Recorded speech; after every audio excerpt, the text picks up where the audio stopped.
Aku telah berjaya. Kejayaan yang bagaimana dia telah dapatkan? Maka pemimpinnya orang Islam mengatakan, kejayaan kami orang-orang Islam adalah di akhirat ya Allah Subhanahu wa ta'ala. Maka kematian yang datang kepadanya, kematian yang datang kepada kami adalah satu hijab, adalah satu jembatan, adalah satu dinding, adalah satu halangan. Apabila hijab tersebut telah terbuka hadirin, jembatan tersebut telah putus, hijab tersebut telah terbuka, halangan itu sudah tidak ada lagi, maka kami akan sampai kepada Allah Subhanahu wa ta'ala.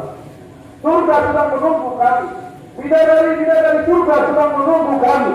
Semua kenikmatan di dalam surga telah disiapkan untuk kami. Maka itulah yang kami katakan kejayaan yang sebenarnya. Yang kami katakan itulah kejayaan yang sebenarnya.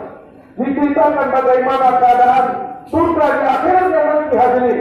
Mendengar perkara itu, Jabal bin Salman, mendengar perkara itu Jabal bin Salman langsung masuk dalam Islam. Dia ucap kalimat asyhadu an la ilaha illallah wa asyhadu anna Muhammadar Rasulullah. La ilaha illallah Muhammadur Rasulullah. Dan dia pun masuk dalam Islam.